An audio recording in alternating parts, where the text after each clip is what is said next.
స్వతసిద్ధంగా ఈ మహారాష్ట్ర ప్రాంతం అంతా కూడా ధనిక ప్రదేశం కాదు అని చాలా మంది చెప్పారు.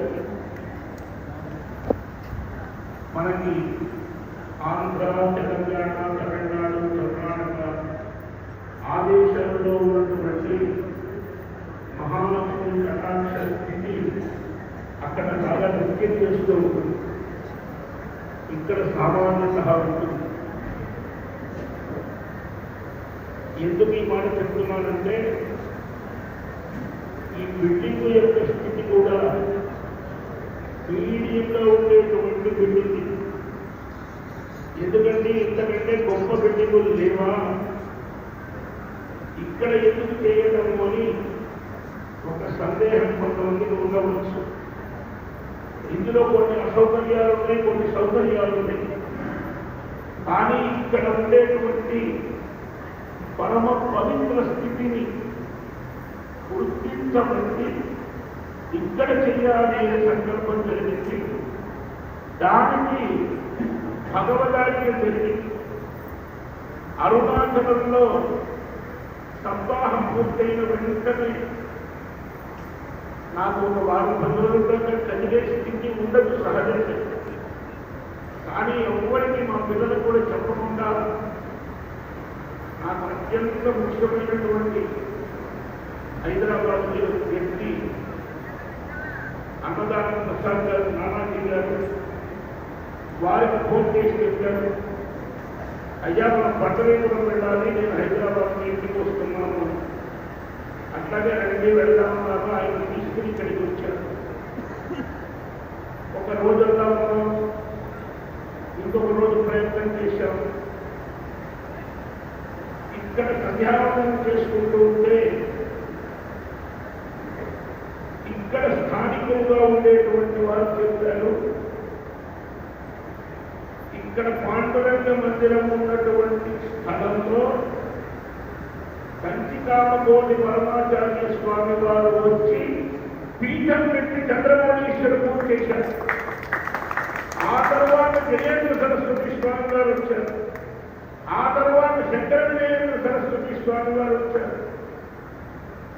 ఆ విషయం తెలిసిన తర్వాత ఈ భవనంలోనే భాగవత సప్తాహం జరపాలి అని సంకల్పం చేసుకున్నాం. ఈ కార్యకర్తలతో మాట్లాడితే దీనికి సంబంధించిన వారు షోలాపూర్లో ఉన్నారు, వాళ్ళ ఇంటికి వెళ్ళి మాట్లాడి అన్ని అయినాయి, ఒక వారంలో మీ ఖాయమని చెప్తాము ఉన్నారు. సరే ఈశ్వరుని ఎవరైనా అనుకున్నాం.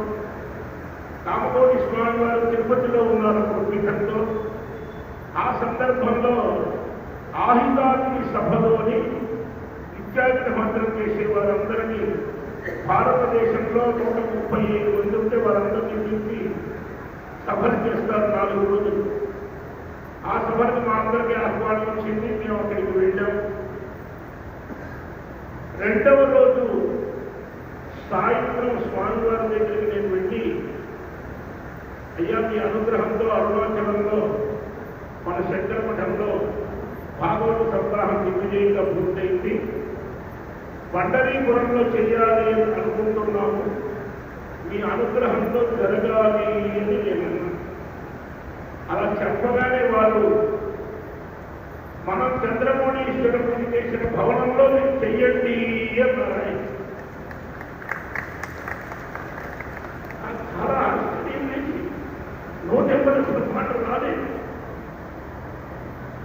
అప్పుడు చెప్పాను, అయ్యా ఇక్కడ 4 రోజుల క్రితం పండరీపురం వెళ్ళాము, పద్మశాలి భవనంలో ఖాయం చేశాము, వాళ్ళ దగ్గర నుంచి సమాధానం కావాలి, ఇంకా రాలేదు అంటే మీకు సమాధానం వస్తుంది, అక్కడే చేస్తారు అని వారు ఆశీర్వదించారు. వారు ఇక్కడ పీఠం పెట్టడానికి గల కారణమేమో స్వామి గారు చెప్పారు.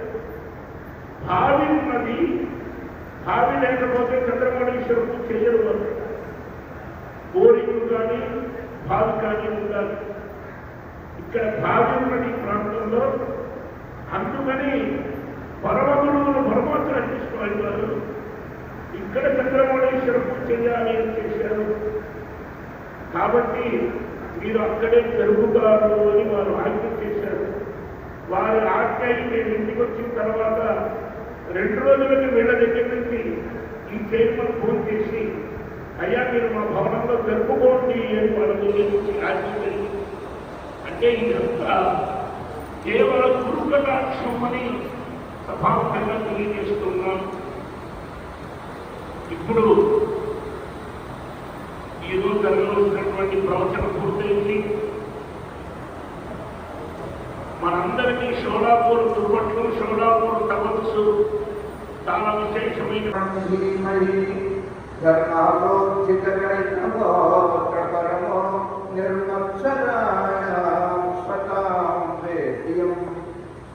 వాస్తవమత్ర వస్తు శివతం తాపత్రయోన్మూలనం శ్రీమద్భాగవతే మహామునికృతే కిం వా పరేశ్వరః సద్యో హృద్యవర్జ్యతే ప్రకృతిభిః శుశ్రూషుభిः తత్క్షణాః నిగమకల్పతరోకలితం ఫలం సుఖముఖాత్ అమృతత్రవసంయుతం పిబత భాగవతం రసాలయం గురవో రసికాః భువి భావుకాః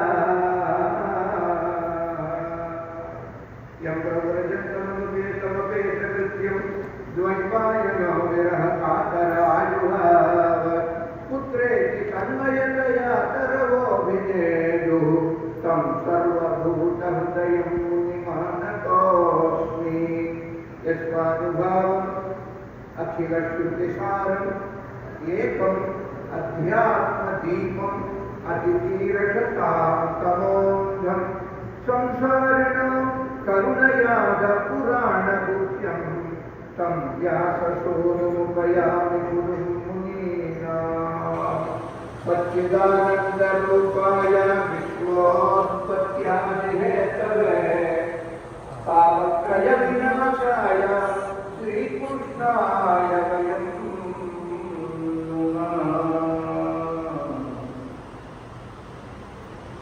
బాలాయ నీలవపుజే నవకింకిణీకయాలాభిరామ జగనాయ దిగంబరాయ శార్దూలదివ్యనఖభూషణభూషితాయ నందాత్మజాయ నవనీతముషే నమస్తే నందాత్మజాయ నవనీతముషే నమస్తే తమాదిదేవం కరుణావిశాలం కమాలవర్ణం సుఖితావతారం అపార సంసార సముద్రసేతుం భజామహే భాగవత స్వరూపం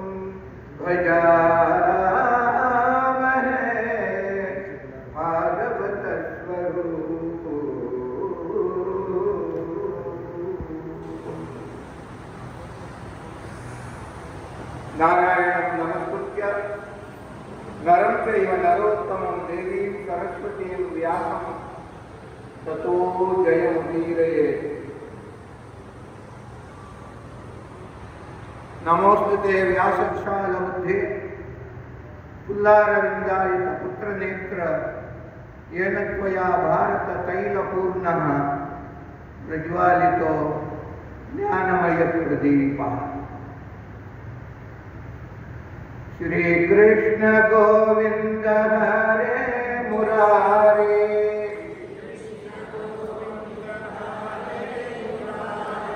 हे नाथ नारायण वासुदेव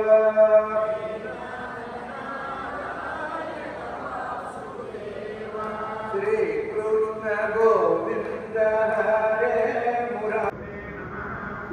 सुखयोगीन्द्राय नमः। श्री गोपालकृष्ण परब्रह्मणे नमः।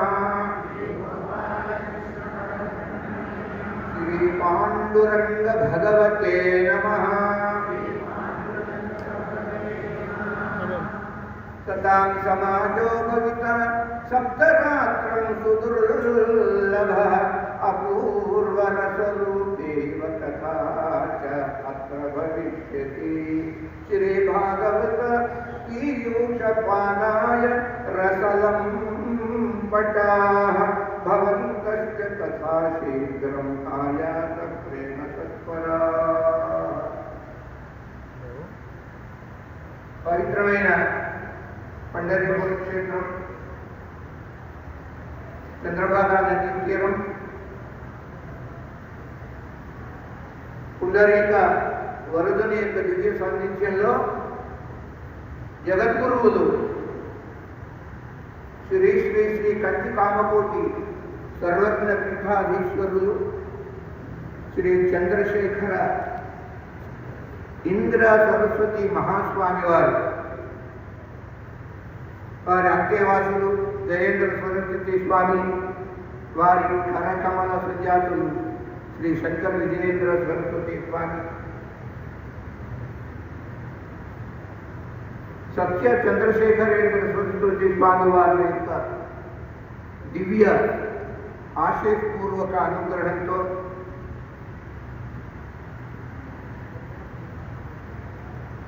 ఇక్కడ బుధవారం నుండి ఈ రోజు నుండి శ్రీమద్ భాగవత సప్తాహ జ్ఞాన యజ్ఞం విశేషంగా తెనాలి శ్రీ రామాయణ నవాధిక జ్ఞాన యజ్ఞ ట్రస్టు ద్వారా గతంలో అనేక ఇలాంటి దివ్యక్షేత్రాలలో భాగవత సప్తాహాలు, శ్రీమద్ రామాయణ నవాహాలు, ఇతర శ్రౌత స్మార్త యజ్ఞయాగాది క్రతువులు అనేక విశేషమైన కార్యక్రమాలు జరిగినాయి. దాదాపుగా మీరందరూ మనమందరం అందులో పాల్గొని ఆ పుణ్య విశేషాన్ని మనం సంపాదించుకున్నాం.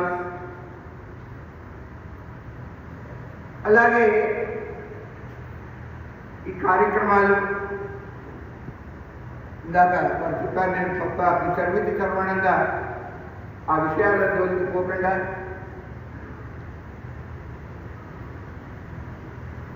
ఈ రోజున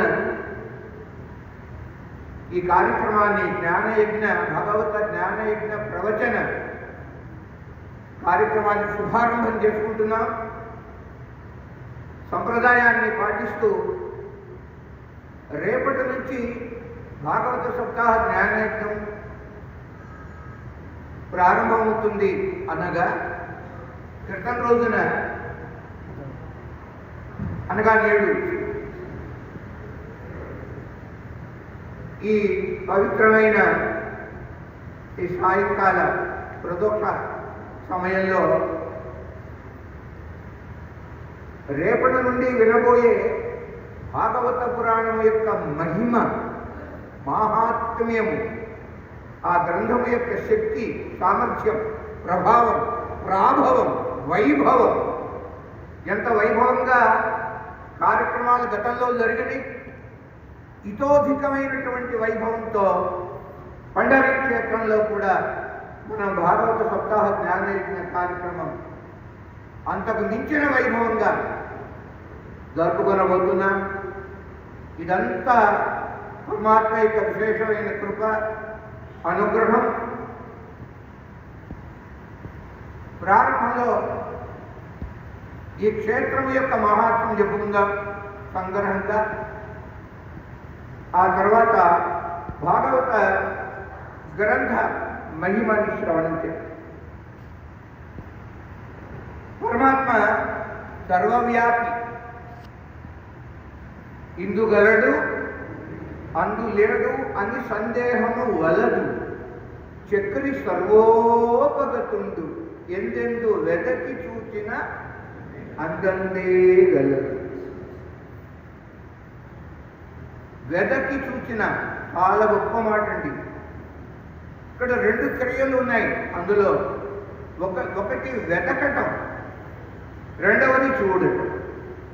అంటే ఎవడు పరమాత్మను వెతుకుతాడో అట్టివాడే స్వామిని చూడగలడు.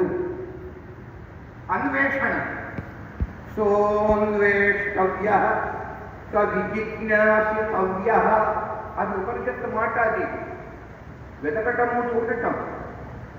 అందువలన ప్రపంచమంతా వ్యాపించి ఉన్నాడు భగవంతుడు. ఓతప్రోతంగా ఉన్నాడు అని అంటుంది ఉపనిషత్తు. పడుగు పేటల వస్త్రం వలె. అంటే మనం అంటుంటాం బ్రహ్మాండం బ్రహ్మాండం అని. ఏ బ్రహ్మాండాన్ని మనం స్మరిస్తూ ఉంటామో ఆ ఒక బ్రహ్మాండం పరబ్రహ్మ యొక్క అనంతమైన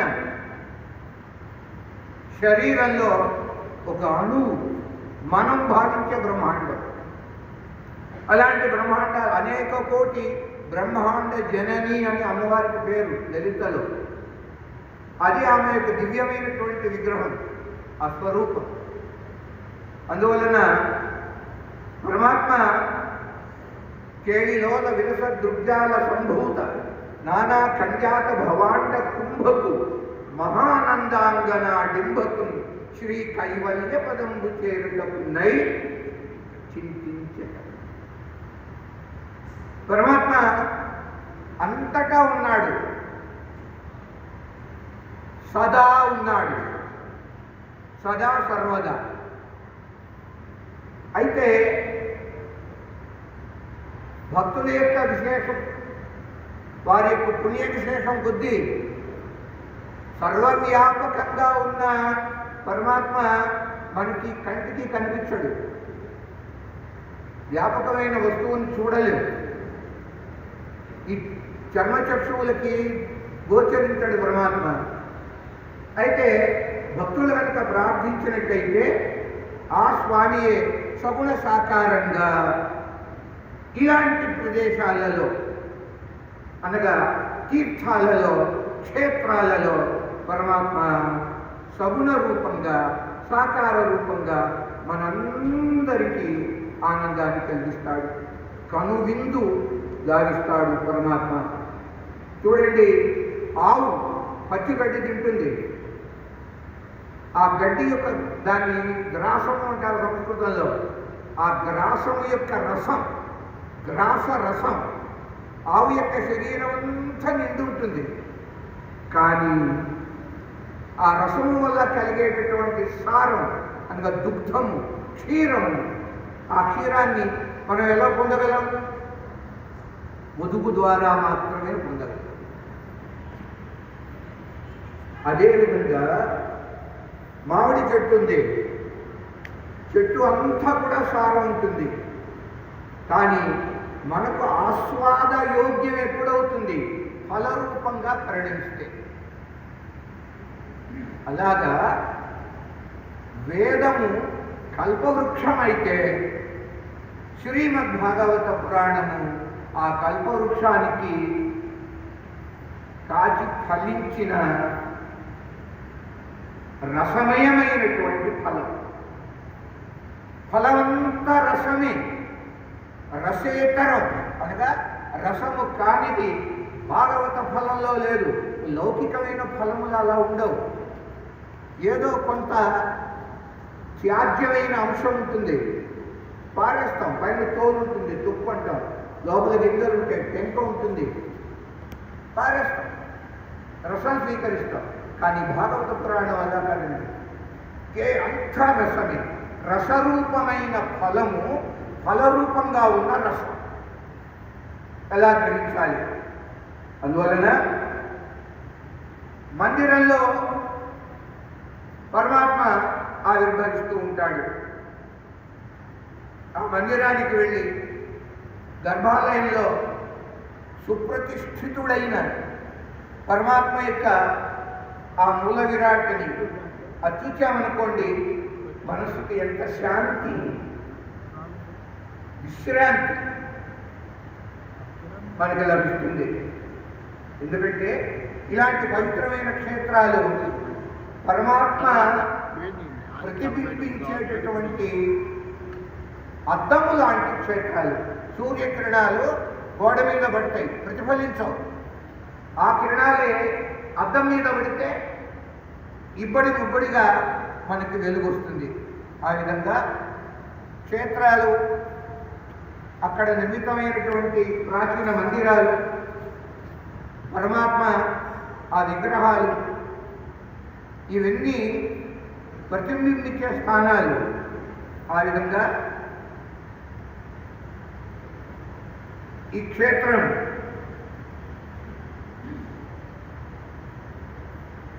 పుణ్యక్షేత్రం. అంటే జీవితంలో కించిత్ పుణ్యం చేసుకున్నటువంటి వారికి మాత్రమే ఇలాంటి దివ్యమైన భవ్యమైన భాగ్యం కలుగుతుంది. పుణ్యం ఉండాలి, పూర్వపుణ్య విశేషం. అందువల్ల మనం అందరం ఇక్కడికి రాగలిగాం. అంతేట ఈ పుణ్యక్షేత్రాలు ఏదో విహార స్థలములుగా సందర్శించేటటువంటి మాత్రం కాదండి. క్షేత్రానికి గొప్ప ప్రభావం ఉంటుంది. పుణ్యక్షేత్రాలు యాత్ర చేయాలి అంటే పురాణం ఉంటుంది. ప్రధానంగా 2 అవసరం. ఒకటి శ్రద్ధ. శ్రద్ధయాగ్ని సమిధ్యతే శ్రద్ధయా భూయతే హవిః. ఆ అగ్నిహోత్రం ముందు కూర్చున్నటువంటి వ్యక్తి మనస్సులో ఎంత శ్రద్ధ ఎక్కువగా ఉంటే అగ్నిహోత్రం అంత ఉజ్వలంగా ప్రకాశిస్తుంది, మండుతుంది. ముందు కూర్చున్న వారికి శ్రద్ధ ఇంకే ఉంటే అగ్ని జ్వాల ఉండదు, పొగ మాత్రం వస్తుంటుంది. అలాగే క్షేత్ర సందర్శనానికి వచ్చినప్పుడు ప్రధానంగా ఈ శ్రద్ధావాన్ లభతే జ్ఞానం. మనందరూ ఇది జ్ఞానయజ్ఞం. జ్ఞానాన్ని మూట పెట్టుకుని వెళ్ళాలి. మనకున్న పాపాలని చంద్రభాగలో విదలించుకుపోవాలి. జ్ఞానాన్ని మూట పెట్టుకు వెళ్ళాలి. అటు జ్ఞానం కలగాలి అంటే శ్రద్ధ అవసరం. ఈ శ్రద్ధకు తోడు భక్తి. భాగవతం పుట్టిందే భక్తి కోసం. భక్త్యా భాగవతం జ్ఞేయం నా వ్యుత్పత్త్యా నా టీకయా అనే ఆభరణతో ఉంది. కేవలంగా ఎంత పాండిత్యం ఉన్నా భాగవతము అవగతం కాదండి భక్తి లేకపోతే. కనుక 2 విషయాలు శ్రద్ధ, భక్తి అవసరం. అయితే తీర్థయాత్రలని ఈ దృష్టితో ఒక ధార్మిక భావనతో తీర్థయాత్ర చేయాలి.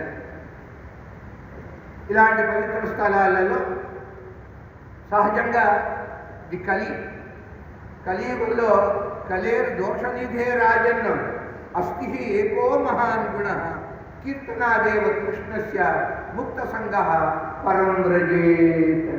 భాగవత పురాణం ఉంటుంది. కలి అంటే ఏమిటి? కలి అంటే కలహం. కలహ ఎక్కడ చూసినా జగడాలు, సంఘర్షణలు, టెన్షన్, ఉద్రిక్తత. వీటికి లోను కాకుండా ఉండాలి అంటే భగవత్ శరణాలు. తమేవ శరణం గచ్చ సర్వభావేన భారత తత్ప్రసాదాత్. అందువలన సహజ మన జీవితంలో ఆకస్మికంగా మనసు అలా పాపపు ఆలోచనలు చేస్తూ ఉంటుంది. ఆత్మ ఘోషిస్తున్నా సరే ఇది కూడదు అని ఆత్మ మనల్ని నిలదీస్తున్న మనస్సు అంగీకరించదు. సహజమైనటువంటి లక్షణం అండి. పాపకార్యాలు ఈ మనస్సు చేస్తూ ఉంటుంది. ఇవి నివారింపబడాలి అంటే క్షేత్ర దర్శనం. పుణ్యతీర్థ స్నానం ఒక విశేషం. కేవల క్షేత్రంగా ఉన్నాయి కొన్ని, కేవల తీర్థములు కొన్ని ఉన్నాయి. అలా కాకుండా కొన్ని చాలా కొద్ది తీర్థక్షేత్రాలుగా ఈ మన పవిత్రమైన భారతదేశంలో విరాజిల్లుతున్నాయి. రెండు, తీర్థం అంటే నది, క్షేత్రం అంటే పరమాత్మ. పాండురంగడు ఉన్నాడు ఇక్కడ, చంద్రభాగ కూడా ఉన్నది. చంద్రభాగ అంటే ఏమిటో సంక్షేపంగా ముందు చెప్పుకుందాం. చేత నది ఉన్నది, వేదవేద్యుడైనటువంటి పరమాత్మ విగ్రహ రూపంగా ఉన్నాడు. ఈ రెండు ఎక్కడైతే ఉంటాయో అది తీర్థక్షేత్రం. అలాంటి ఉత్తమ తీర్థక్షేత్రము ఈ పండరీపుర క్షేత్రం. అక్కడికి మనం వచ్చాం. అక్కడ కృష్ణ కథ శ్రవణం చేయబోతున్నాం. అయితే ఇలాంటి పుణ్యక్షేత్రాలకు వచ్చిన తర్వాత మనసులో ఏదైనా పాపపు ఆలోచన వచ్చి పాపపు పని చేశామనుకోండి, చాలా భయంకరం అండి. అన్యక్షేత్రే కృతం పాపం పుణ్యక్షేత్రే వినశ్యతి అని. ఇతరమైనటువంటి మామూలు ప్రదేశాలలో పాపం చేస్తే ఆ పాపము ఇటువంటి పుణ్యక్షేత్రానికి వస్తే పోతుంది. కానీ ఇలాంటి పుణ్యక్షేత్రానికి వచ్చి కూడా పాపం చేసినట్లయితే ఆ పాపానికి నిష్కృతి లేదు అంటారండి. వజ్రలోపో భవిష్యత్తు అనే మాట ఉన్నది.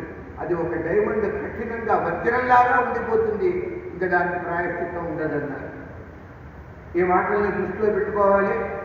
అయితే అలాగా ఏర్పడ్డటువంటి పాపము అది ఫలం ఎలా ఇస్తుంది అంటే, కొన్ని ఫలాలు ఈ జన్మలోనే, మరికొన్ని భవిష్య జన్మలలోకి ట్రాన్స్ఫర్ చేయబడుతుంది. మొత్తం మీద పాపం అఘము అంటారు. నా హన్యతే భోగం వినా ఇది అంటే ఏది అనుభవించనిదే పోదో దానికి అఘము అని పేరు. అఘము అంటే పాపం. అందువలన ఇక్కడ చూడండి, పుణ్యక్షేత్ర యాత్ర ప్రతి మానవునికి కూడా ఇహపర సాధనకి మూల కారణంగా చెప్పబడుతున్నది. పురాణ ఇతిహాసాలు ఈ విషయాల్ని ఘంటాపథంగా చెప్తున్నాయి. వాసుదేవ కథారతి శ్యాన్ మహత్సేవయా విప్రాహ అని భాగవతం. పుణ్యతీర్థ నిషేవణాత్, పుణ్యతీర్థ నిషేవణాత్. ఇలాంటి పుణ్యక్షేత్రములను సేవించడం వలన మహాపురుషుల యొక్క సాంగత్యము లభిస్తుంది. ఒక పక్క పుణ్యక్షేత్ర నిషేవణ, మరొక పక్క మహాపురుష సాంగత్యం. ఈ రెండింటి వల్ల ఏమిటి ఫలము అన్నారు. శ్యాన్ వాసుదేవ కథారతి, పరమాత్మ యొక్క కథ వినటంలో ప్రేమ పుట్టు వస్తుందిట. కథారతి, కథ ఎంతో ఆసక్తి కలుగుతుంది. ఇప్పుడు రేపటి నుంచి కథ వింటాం కదా, భాగవత కథ, దాని ఏంటి శ్రద్ధ. అది ఎలా కలుగుతుంది? ఈ యాత్ర. అంచేతనే తీర్థక్షేత్రాలలో భాగవత కథా శ్రవణం చేయవలే అని. ఆ విధంగా ఈ మహత్తరమైన కార్యక్రమం ఏర్పాటు చేసుకున్నాం. విశేషంగా భగవంతుడు కూడా ఒక మాట అన్నారు తులసీదాసు, హమ్ భగతనకే భగత హమారే. రామచంద్రమూర్తి అంటాడు, హనుమా నేను భక్తుల వాణ్ణిరా అన్నారు. పరమాత్మ ఎవరి వాడు? మనవాడు. ఎందుకని? మనం భక్తులందరూ. హమ్ భగత్, పరమాత్మ మాట. భగత్ హమారే, భక్తులు నావారు, నేను భక్తుల వాడను అనే మాట చూడండి. గీత భాగవత పురాణంలో కూడా ఏకాదశి స్కంధంలో భగవాన్ భక్త భక్తిమాన్ అన్న మాట చాలా ఆశ్చర్యం. మనం భక్తులం కనుక మనకి సహజంగా భగవంతుని యందు భక్తి ఉంటుంది. కానీ ఆశ్చర్యము, భగవంతునికి కూడా భక్తుల యందు భక్తి ఉంటుంది. అంత గొప్ప మాట అండి. వినగానే అది అవగతం కాదు, దాని మీద మనసు పెట్టి కొద్దిగా ఆలోచన చేయాలి. అంటే ఇలాంటి భాగవతంలో ఇలాంటి మాటలు ఆలోచనామృతాలు ఎన్నో అడుగడుగునా వస్తుంది. పాఠాంతరం కూడా ఉంది. పుండలీక అని అంటారు ఈ ప్రదేశంలో, ఉత్తర దేశంలో కూడా. దక్షిణ దేశంలో మనము పుండరీక అంటారు. రలయో రభిన్న ఏదైనా పర్వాలేదు. ఈ పుండరీక పరమాత్మ భక్తుడు ఈ భక్తుని అనుగ్రహించడం కోసం గొప్ప చరిత్ర అండి. ద్వారకలో కొలువు తీరి ఉన్నటువంటి శ్రీకృష్ణ పరమాత్మ పుండరీకుని యొక్క మనోవాంఛని పూర్తి చేయటానికి ద్వారక నుంచి పరమాత్మ ఈ పండరీ క్షేత్రానికి వచ్చాడు. పాండురంగ భగవానికి అంటే భక్తుల కొరకు భగవంతుడు భూమి మీదకి దిగి వచ్చినటువంటి పవిత్రమైన స్థలం పండరీ క్షేత్రం. చూడండి, ఎక్కడైతే గుడఖండం బెల్లపు ముక్కు ఉంటుందో, పంచదార ఉంటుందో, సహజంగా అక్కడ చీమలు చేరతాయి. అలాగే ఎక్కడ భగవంతుడు కొలువు తీరి ఉంటాడో అక్కడికి భక్తులు వేల లక్షల సంఖ్యలో వస్తూ పోతూ ఉంటారు దర్శనం చేసుకుని. అదండి భగవంతునికి భక్తునికి ఉన్నటువంటి అవినాభావ. భక్తుడు లేనిదే భగవంతుడు లేడో నిరూపిస్తుంది భాగవతం. అలా అంటుంది ఉత్తర మహానుభావ, నా గర్భస్థుడై ఉన్న పరీక్షిత్ మహారాజు, పరీక్షిత్తుని అప్పుడు ఇంకా మహారాజు కాదా పిల్లవాడు, పరీక్షిత్తుని ఎంత నువ్వు రక్షించకపోతే, ఉత్తర అంటున్నది భయంకరంగా ఒక శాపం పెట్టినట్టుగా అంటున్నది, భగవంతునికే శాపం. మహానుభావ, గర్భస్థుడుగా ఉన్న నా బిడ్డ బ్రతకపోతే నేను మరణించినా పర్వాలా, నా బిడ్డ మరణించడానికి వీల్లేదు, నువ్వేం చేస్తావో తీస్తావు. ఒకవేళ వీడే బ్రతకపోతే ఇక భూమి మీద నీకు భక్తులు అంటూ ఉండరు అన్నది ఉత్తర. కానీ కోట్ల కోట్ల సంఖ్యలో భక్తులు ఇప్పటికీ పరమాత్మ ఈ భూమి మీద భారతదేశంలో ఇతరత్ర ఉన్నారు అంటే శ్రీకృష్ణ భగవంతుడు పరీక్షితుని రక్షించాడు కనుక. లేకపోతే ఏంటంటే ఇంకా మొక్కిన వరమీని వేల్పు మోహరమున దానెక్కిన భారని గుర్రము దొరుకున విడువంగవలేదు. మనం కోరుతున్నాం పరమాత్మని, ఎప్పటికైనా మనం కోరిక తీర్చాలి, కాకపోతే ఎందుకైనా. ఇలాగా ఇక్కడ అన్యోన్య సంబంధం అండి అది. ఇప్పటి వరకు అనేక మంది భక్తులు ఈ క్షేత్రం, ఈ పుండరీక స్వామి పాండురంగ క్షేత్రానికి వచ్చి సాక్షాత్తు దర్శనం పొందారు, మోక్షం పొందారు, నోరారా కీర్తించారు పరమాత్మని, పండరీనాథుని యొక్క ప్రత్యక్ష దర్శనం చేశారు, సంతోషించారు. కొందరు మహాభక్తులైతే పరమాత్మతో మాట్లాడారు కూడా. ఇక్కడ స్థల పురాణం చెప్తున్నది, ప్రత్యక్షంగా చూశారు. ఇంకా భగవంతునితో సహా భోజనం చేశారు, సహభోజనం. పరమాత్మ భక్తుల యొక్క సంకటాలని కష్టాలని దూరీకరించాడు. అంచేత అనేక మంది సాధు సంతులు వారి యొక్క పాద ధూళితో పవిత్రమైనటువంటి ప్రదేశం అది. అక్కడ మనం సంచరిస్తున్నాం. విశేషమండి, మహారాష్ట్ర భక్తులకు పెన్నిధి. ఎంతమంది భక్తులు పరమాత్మ కోసం సర్వస్వ త్యాగం చేసినటువంటి భక్తులు వీరంతా కూడా. వారి కొరకు భగవంతుడు బందీ అయిపోయాడు కూడా. ఆ మాట భాగవతమే అన్నది, ప్రమాణీకరించింది. సద్యో హృది అవరుధ్యతే అని. భాగవత శ్రవణం చేస్తుంటే శ్రీకృష్ణ పరమాత్మ వచ్చి మన మనసులో బందీ అయిపోతాడట. మన హృదయం బందీగృహం, బందీఖానం, అందులో పరమాత్మ వచ్చి బందీ అయిపోతాడు. అవరుధ్యతే, స్థిరీక్రియతే అని వ్యాఖ్యానం చెప్పారు. అందువలన ఎంతమంది అండి భక్తులు, వారి పేర్లు విన్నా కూడా మనం తరించిపోతాం. ప్రధానంగా ఇది జ్ఞానయజ్ఞం, జ్ఞానదేవుడు అని ఒక మహానుభావుడు తుకారాం, ఏకనాథ స్వామి, నామదేవ, చూడండి ఆయన పేరు నామదేవుడు. ఎంత భగవన్నామాన్ని జపించాడు ఆ మహానుభావుడు. జనాబాయి, చోఖామేళ అంటారు, అంత్యజ పంచముడు చోఖామేళ, విశేషమైనటువంటి గాథలు ఉన్నాయి. గోరా కుంభార్ అంటే కుమ్మరివాడు ఇతను. ఇలాగా నరగరి, సోనార్, సక్కుబాయి, మనందరికీ తెలిసినటువంటి పరమ భక్తురాలు సక్కుబాయి. అనేక సంత అంటారండి, సంత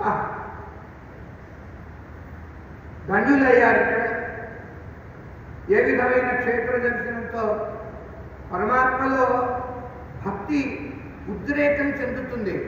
ఇలాంటి క్షేత్రములకు వచ్చి క్షేత్రాధిపతిని సందర్శించుకొని ఆశీస్సులు పొందినట్లయితే పరమాత్మ యొక్క అవతారాహి అనేక అసంఖ్యేయ అని భాగవతం అంటుంది. ఇక్కడ ద్వారక, అయోధ్య, మథుర ఇలాంటి స్థలాలలో పరమాత్మ శ్రీ మహావిష్ణువు అవతరించాడు. అలాగే పండరిపురంలో సాక్షాత్ కృష్ణ పరమాత్మ పాండురంగడే వచ్చాడు, అమ్మవారు రుక్మిణీదేవి. అంచేత అద్భుతమైనటువంటి దైవ సాన్నిధ్యంలో మనం ఉన్నామండి. కావాల్సినంత సత్సంగం, ఈ వారం రోజులు మనం సత్సంగంలో ఉంటాం. సత్సంగ, స్వతః సంగ, సత్సంగ అంటే పరమాత్మ యొక్క సన్నిధిలో సాంగత్యంలో ఉంటాం. స్వతా మహాత్మానాం సంగ, సత్పురుషుల యొక్క సంఘంలో ఉంటారు. ఎవరు సత్పురుషులు? నేను తప్ప ఇక్కడ ఉన్నవారంతా సత్పురుషులు. మీ యొక్క సాంగత్యం నాకు, అట్లా ప్రతి ఒక్కరూ భావించాలి. ఇది సత్సంగం అవుతుంది. అప్పుడు ఇలాగా మంచి మంచి మాటలండి, సుజన వాక్యములు అంటారు. క్షేత్రాలలో ఉంటుంటే ఇక్కడ విశేషము భజనానందం ఎక్కువ. ఆలయంలో నిత్యం సంకీర్తన జరుగుతూ ఉంటుందండి. మహారాష్ట్ర సంకీర్తన చాలా గొప్పగా ఉంటుంది. మంచి బాజా భజనతో చేస్తారు. ఒకటే అన్నారు, పుండరీకుడు ఎవరు అని. నాద బ్రహ్మ, నాద బ్రహ్మయే పుండరీక. నాద బ్రహ్మ అంటే భగవన్నాథ్. నామ సంకీర్తనం యస్య సర్వపాప ప్రణాశనం, ప్రణామో దుఃఖ శమనః తం నమామి హరిం పరం. నాస్తి నాస్తి కలౌ నాస్తి హరినామ వినా గతిః, తస్మాద్ యత్నేన జప్తవ్యం హరేః నామైవ కేవలం, శ్రీ హరేః నామైవ కేవలం. భక్త పాండురంగ భగవానికి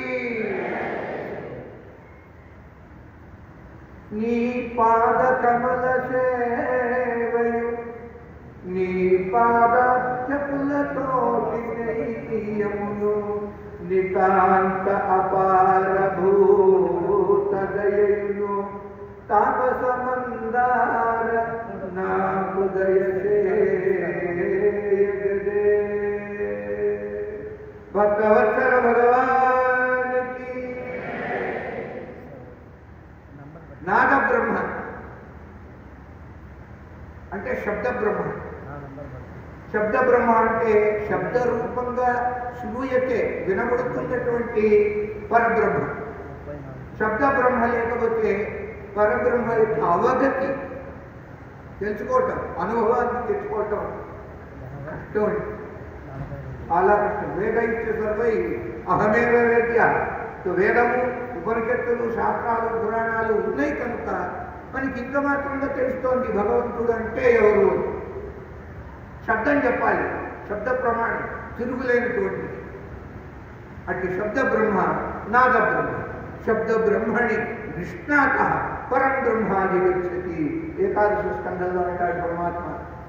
శబ్ద బ్రహ్మయందు ఎవడు నికరాం స్నాత నిష్ణాతుడై ఉంటాడో అట్టి వారికి మాత్రమే పరబ్రహ్మ జ్ఞానము కలుగుతుంది అనేది ఒక సిద్ధాంత వాక్యం. ఈ పండరి క్షేత్రం ఇక్కడ నాద బ్రహ్మ కలుగుతూ ఉంటాడు. ఇప్పుడు చూడండి,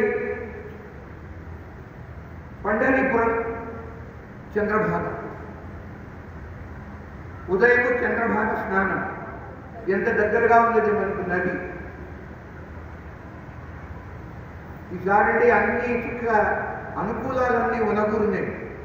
చాలా చక్కగా దేవాలయం దగ్గర అంత మాత్రం నడకలేకపోతే నడవపోయినా కాళ్ళు తొప్పులు వస్తాయి. కొద్దిగా నడక, భగవద్ దర్శనం, పాండురంగని యొక్క దర్శనం. చంద్రభాగలో స్నానం, అది ఇంకా దగ్గరగా ఉంది, నదీ స్నానం. ఆ తర్వాత పాండురంగ స్వామి వారి యొక్క దర్శనం. స్వామి యొక్క దివ్యమైన పాద అరవిందములలో ఇలా మస్తకాన్ని పెట్టాలి.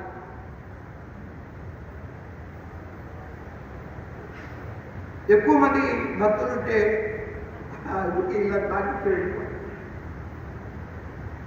చూడండి, ఇంత గొప్ప, చాలా గొప్ప సంప్రదాయం మనకి శ్రీశైలం. అలాగే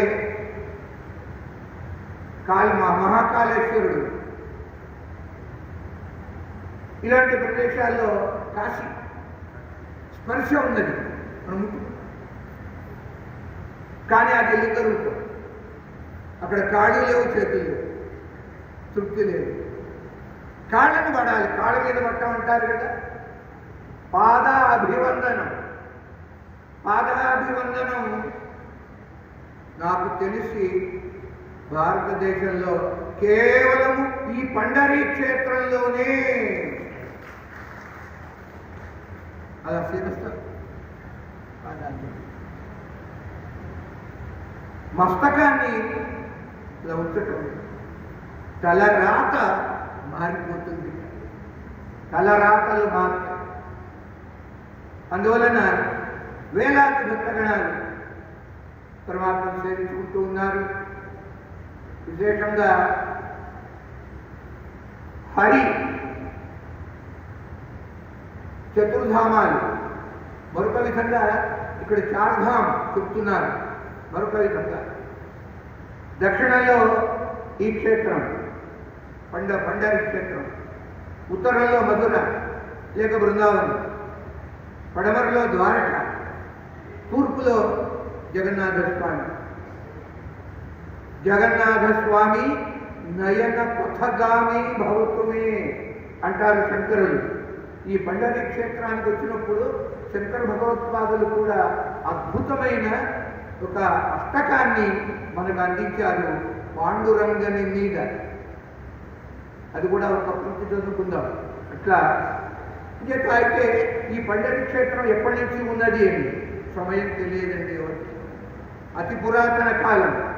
ఎందుకని పరమాత్మ ద్వారక నుంచి ఎప్పుడు వచ్చాడో ఇక్కడికి పుండరీకుని యొక్క వాంఛ మేరకు ఇప్పటికీ కూడా మీరు దేవాలయంలో పరిశీలిస్తే కొంచెం జనం తక్కువగా ఉన్నప్పుడు వెళ్ళాలి. సకల దేవతలు ఉన్నారండి, శివలింగం ఉంది ఇక విశేషంగా. అయితే ఈ దేవతలంతా ఎవరంట? ఈ క్షేత్రంలో సమస్తమైనటువంటి దేవతలు తరువుల రూపంలో, లతల రూపంలో, వృక్షముల రూపంలో ఉన్నారు. పరమాత్మను సేవించు ఇట్లా ఆయన దర్శనానికి వచ్చే భక్తులని సేవించుకుంటూ. ఇక బృందావనంలో కూడా అంతే. బృందావనంలో ఉన్నటువంటి చెట్లన్నీ కూడా మహర్షులు చెట్ల రూపంగా శ్రీకృష్ణ పరమాత్మని వదలలేక అలా సేవించుకుంటున్నారు అనే మాట ఉన్నది. ఆ విధంగా ఇక్కడ ఈ క్షేత్రంలో పండరీపురం అనేక ధర్మశాలలు ఉన్నాయి. కానీ 2 నెలలు, ఒకటి ఆషాఢ మాసం, ఒకటి కార్తీక మాసంలో చాలా వైభవంగా పాండురంగ ఉత్సవాలు జరుగుతాయి. ఎక్కడ స్థలం అనేది దొరకదు ఆ సమయంలో. అంతగా యాత్రికులు చంద్రభాగలో స్నానం చేయడం, పరమాత్మ యొక్క దర్శనం, పండరినాథుని యొక్క దర్శనం, పాదాల మీద మస్తకం పెట్టడం. ఆ విధంగా క్షేత్రంలో ప్రధానమైన మందిరం ఈ పాండురంగ మందిరం. సమీపంలోనే ఇందాక అనుకున్నాం భీమా నది అండి. దాన్ని చంద్రభాగ అని ఎందుకుంటున్నారు ఆ సంగతి కూడా చెప్పారు. అంటే ఈ భీమశంకరం అనే ప్రదేశంలో పుడుతుంది. అంచేత భీమా నది అని పేరు. ఈ భీమా నదియే పండరీపురానికి చుట్టూ వలయాకారంగా ఉంది. ఎట్లా వలయాకారంగా ఉన్నది అంటే చంద్రరేఖ ఉన్నట్టుగా ఉన్నది. ప్రతిపత్తు మరీ సన్నగా ఉంటుంది. ద్వితీయ తదియలలో ఉన్న చంద్రరేఖ వలె పండరీ క్షేత్రానికి చుట్టుకొని ఈ నది ఉండటం చేత చంద్రభాగ అనేటటువంటి పేరు కలిగిందండి. ఆ విధంగా గర్భాలయంలో 2 పూటలు 3 పూటలు ఉదయం, మధ్యాహ్నం, సాయంకాల సమయంలో పూజలు జరుగుతుంటే, అయితే మన స్వామి విగ్రహం ఉన్నది, పీఠం ఉంటుంది, మకుటము అంటారు. ఈ మకుటం ఉన్నదే కొన్ని గ్రంథాలలో ఇది మకుటం కాదండి, శివలింగమే అని కూడా ఉన్నది. పాండురంగ స్వామి వారి యొక్క శిరస్సు మీద శివలింగం, అలాగే కోల్హాపురం లక్ష్మీదేవి యొక్క శిరస్సు మీద శివలింగం. పైకెళ్ళి చూడాలి. ఇలాంటి అద్భుతమైన కొన్ని విషయాలు ఇక్కడ ఈ క్షేత్రంలో. అలాగే చెవిలో మకర కుండలాలు భుజాల వరకు వచ్చి ఉంటాయి. కౌస్తుభ మణిహారం వక్షస్థలంలో. నడుము ఒక పట్టి ఉంటుంది ఈ విగ్రహానికి. ఎడమ చేతిలో శంఖం, కుడి చేతిలో కమలం, ఈ 2 చేతులు ఇలా పెట్టుకుంటాడు ఉండరీక. ఇట్లాగా పాండురంగడు చైతన్య స్వయంభూమూర్తి అని భక్తుల యొక్క అఖండమైనటువంటి విశ్వాసం. స్వయంభూమూర్తి ఇష్టిక మీద ఆయన ప్రత్యక్షంగా నిలబడ్డాడు. దానికి కారణం ఆయనకి స్థల పురాణం చెబుతున్నది.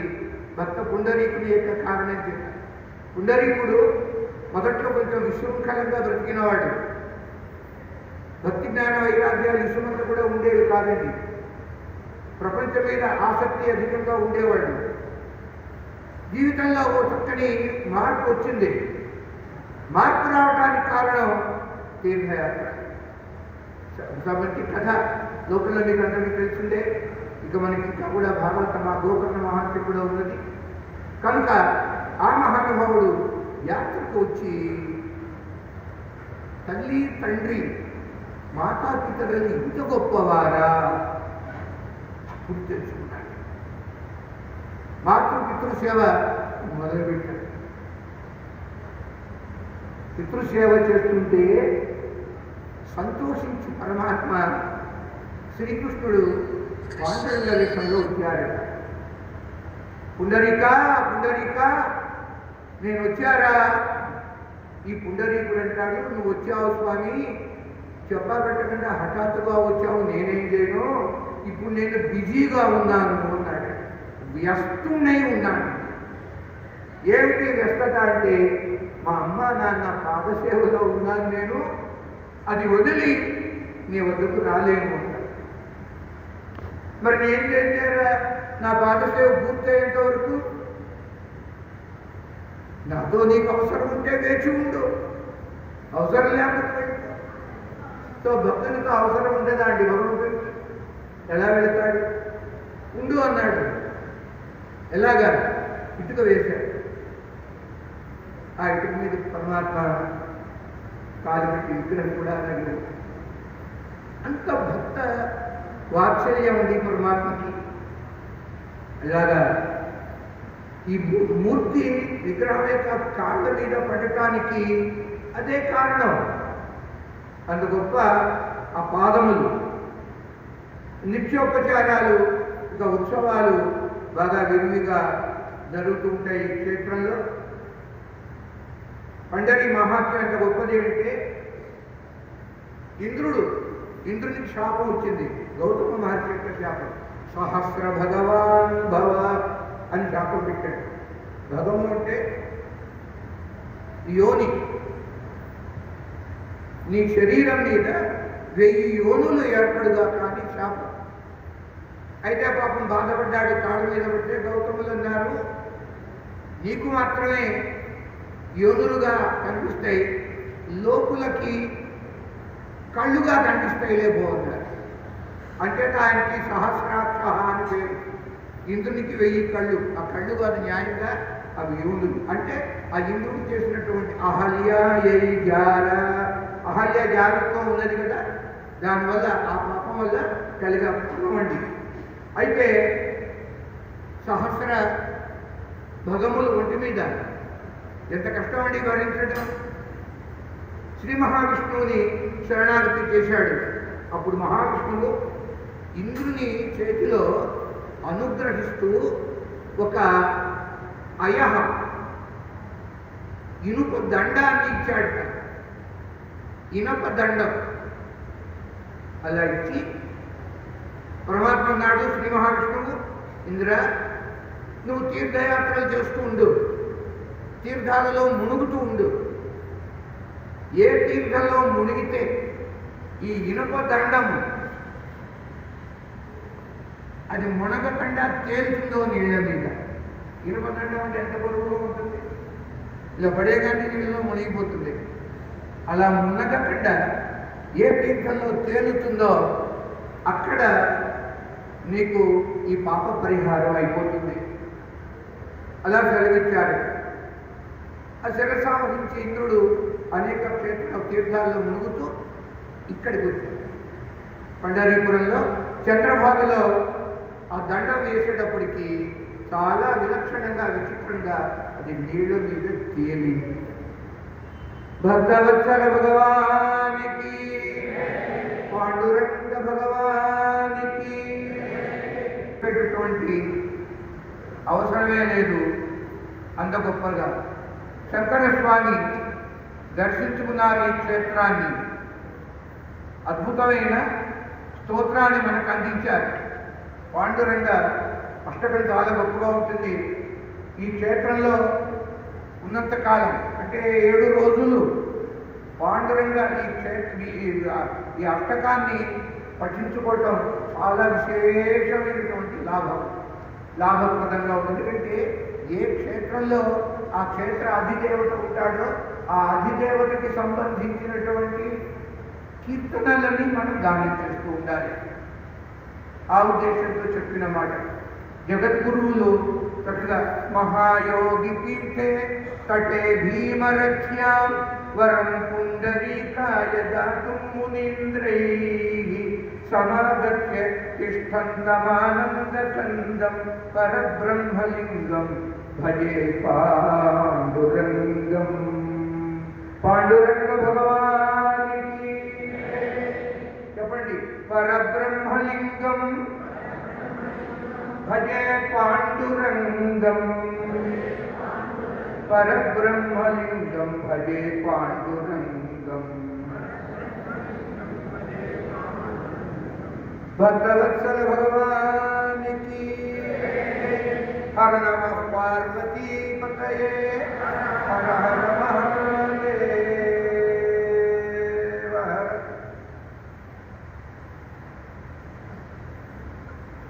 శ్రీ రుక్మిణీ సత్యభామాభ్యాం నమః. శ్రీ రుక్మిణీ సతీ చిత్త నీరజ భృంగ భవభంగ సదపాంగ పాండురంగ శ్రీరాధికాధార శ్రితజన మందార ప్రణతార్తిహరణ శ్రీ పాండురంగ శ్రీ గోపికా బృంద సేవ్య పాదద్వంద్వ భక్త హృద్విహరణ పాండురంగ శ్రీనందతనయ బ్రహ్మానంద సాగర పుండరీకవరద పాండురంగ నీలకోమల వరకమనీయ వేష దేవ మృదు భాష చిన్మయ దీనలోకవరత పాండురంగాశ్రమ భాసమాన పరమ కరుణా అంతరంగ శ్రీ పాండురంగ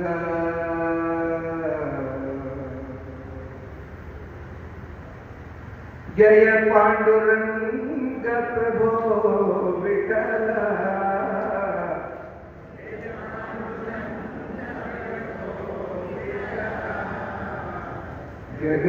జగదాధార జయ విఠల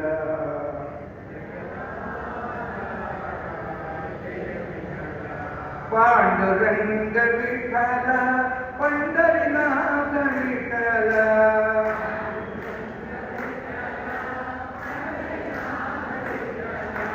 పాండురంగ విఠల పండరినాథ విఠల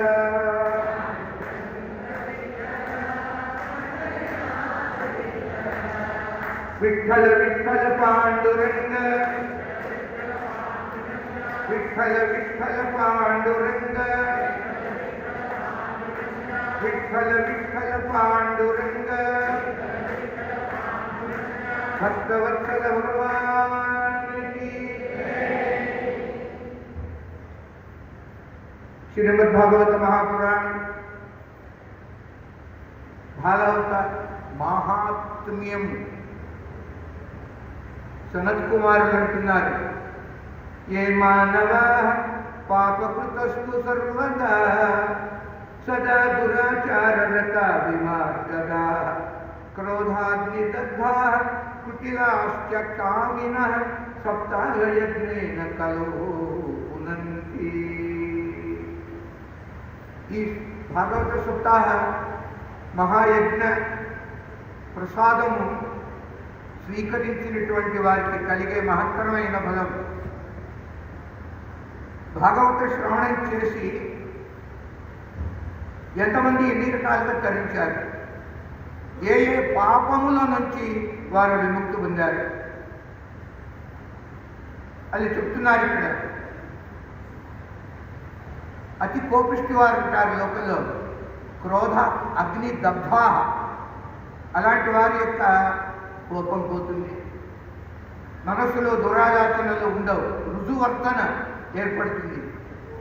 కాముకులు ఎవరైతే ఉంటారో వారు ధర్మ తత్పరులైతారు భాగవత కథాశ్రవణం చేయటం వల్ల. ఇక అసత్యవర్తనులు,